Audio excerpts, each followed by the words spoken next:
Réunion Actualité. Bonjour à tous et nous parlerons de cet événement qui s'est déroulé en marge de la fête de la musique hier à Saint-Denis. Un événement qui a entaché cette fête de la musique car un policier a été agressé par un individu à coups de tournevis et le policier a dû répliquer en faisant usage de son arme à feu. C'était au centre-ville de Saint-Denis. Nous parlerons également dans ce journal de cet incendie qui a ravagé des maisons à Saint-Leu. 2 jours après, beaucoup d'interrogations. Est-ce qu'on aurait pu éviter les dégâts, les limiter? Les explications de Charles L'Huillier. Ensuite, les chiens errants qui deviennent de plus en plus problématiques. Pourquoi ? Parce qu'on les abandonne dans certains quartiers. Exemple à Dioré, à Saint-André. Et puis les déchets qui s'accumulent à Sainte-Marie, le calendrier de collecte là-bas ne serait pas respecté. Côté météo, ouh là là, qu'est-ce qu'il pleut dans l'Est en ce moment. Dans le Sud également, le temps est maussade aussi sur une bonne partie du chef-lieu. Et ce sera encore pire cet après-midi avec l'arrivée de nouveaux nuages qui vont coloniser également les pentes. 2 jours après l'incendie de Saint-Leu, beaucoup d'interrogations. Est-ce qu'on aurait pu éviter les dégâts ou du moins les limiter ? Les voisins affirment que le débit d'eau était trop faible pour éteindre les flammes. Un incendie qui n'a pas fait de victimes, certes, mais qui a quand même détruit 3 maisons dans le quartier de Bois-de-Nefle. Le reportage de Charles L'Huillier.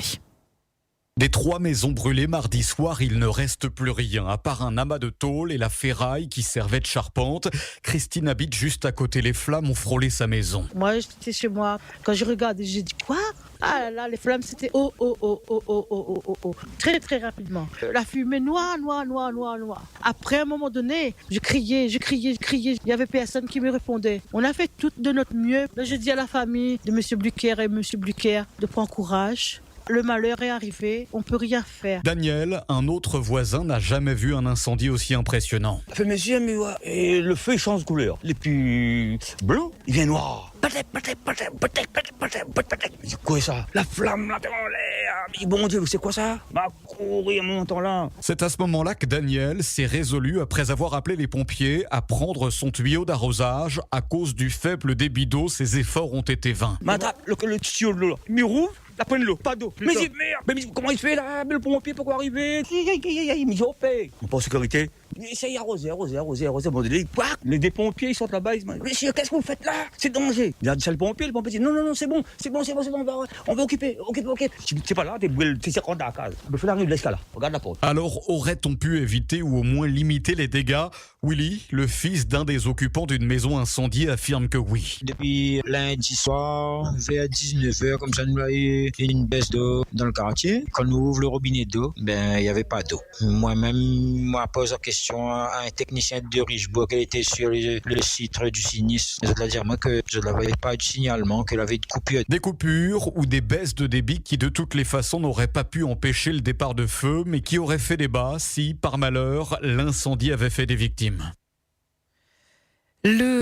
Parlons maintenant de la fête de la musique. Une personne se retrouve aujourd'hui entre la vie et la mort. Son pronostic vital est engagé. Il s'agit d'un homme qui a voulu attaquer un policier hier soir à coups de tournevis au centre-ville de Saint-Denis. Il était 23h en pleine fête de la musique. Le policier de la brigade canine a dû répliquer en faisant usage de son arme. Le pronostic vital de l'agresseur était engagé lorsqu'il a été évacué au CHU. Ce sera opérationnel dès janvier 2024. Le permis de conduire pourra maintenant être passé à 17 ans au lieu de 18 ans. C'était le thème du baromètre et vous êtes sceptiques pour la plupart d'entre vous sur cela. Et ça, c'est la vraie folie, hein. Parce que le jeune, déjà, à 17 ans, lui, ne connaît pas rien, grand-chose. Et après, est-ce que le jeune pourra acheter une voiture ? Non, ça la voiture de papa. Alors, est-ce que le jeune pourra prendre ses responsabilités ? Non. Lui, est mineur. Pour moi, c'est un peu un faux problème. Le scooter, c'est 14 ans. Il est sur la route, hein. Ensuite, vous avez le permis A1, 16 ans, moto. Il est sur la route.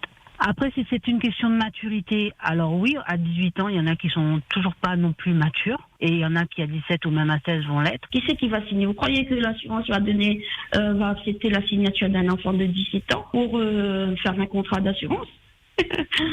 Le gouvernement aurait dû peut-être commencer par regarder les problèmes en ce moment pour passer le permis, déjà avant de commencer à faire cette loi pour les permis à 17 ans. C'est les inspecteurs qui sont pas suffisants et le nombre d'attentes pour passer le permis. Parce que vous savez, en Amérique, là-bas, ils passent le permis à 16 ans, hein, depuis des années et des années. Hein. Et oui, depuis 16 ans, au niveau de l'Amérique et à La Réunion et en France, dans tous les départements français, à partir de janvier 2024, ce sera 17 ans.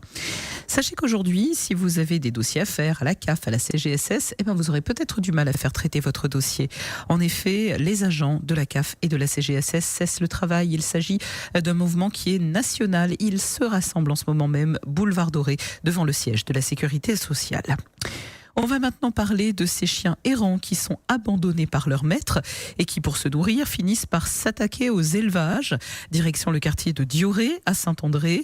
Là-bas, les habitants du coin voient tout le temps des chiens abandonnés. Cet habitant de Dioré raconte.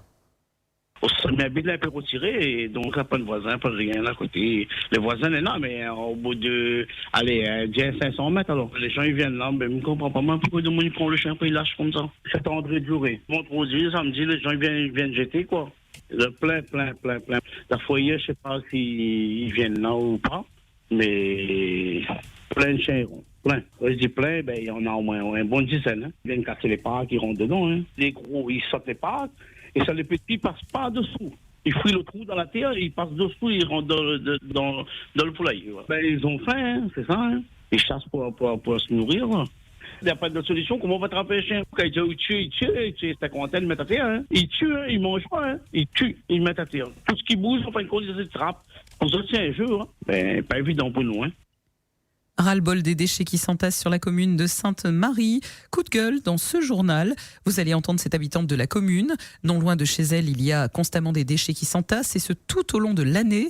Le calendrier de collecte n'est pas respecté. Il n'y a pas que des déchets verts ou des encombrants que l'on trouve en plus. Écoutez. Moi, dans mon quartier, à Sainte-Marie, j'aimerais bien qu'on mette des PV à des gens. C'est du 1er janvier au 31 décembre qu'ils mettent les déchets verts et les encombrants. Alors, vous savez, les déchets verts, un exemple, passe aujourd'hui et le lendemain, vous avez la même personne qui va venir mettre encore ses déchets verts. Si je ne sais pas, si une brigade entend ça, la brigade de l'environnement, qui viennent sur Sainte-Marie et qui mettent des PV à ces gens-là. Après, il y a des rats, il y a les moustiques. Quand il pleut, c'est des cochons, c'est une bande de cochons, une bande de malpropres. Et ça, je le dis. Hein. Même les cartons, vous savez, les bouteilles d'eau, ça c'est dans les bacs jaunes. Ils traversent la route, ils balancent là-bas dessus, sur les déchets verts. Alors le type là, il vient avec son machin, là, sa griffe, je sais pas comment on appelle ça. Il fait son tri, il enlève.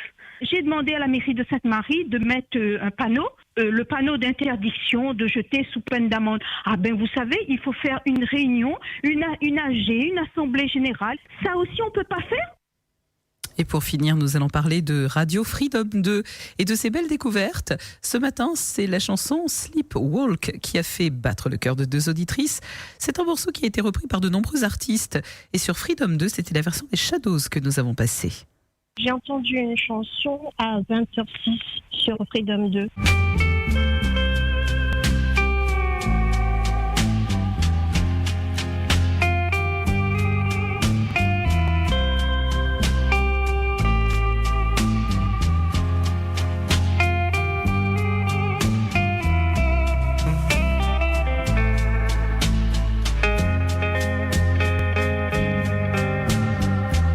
Si je vous dis les Shadows.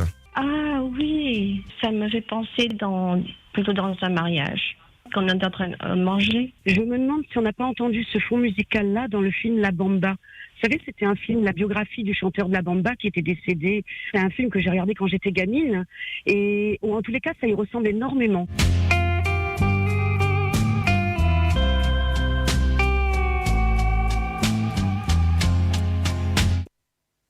Voilà qui referme cette édition. Continuez à bien nous écouter sur Freedom 1 et Freedom 2. Et puis sachez que lorsque vous écoutez la bonne musique de Freedom 2, vous ne ratez rien des informations qui passent, puisque dès qu'il y a une information importante, un fait divers, un accident, vous êtes informés aussi sur Freedom 2.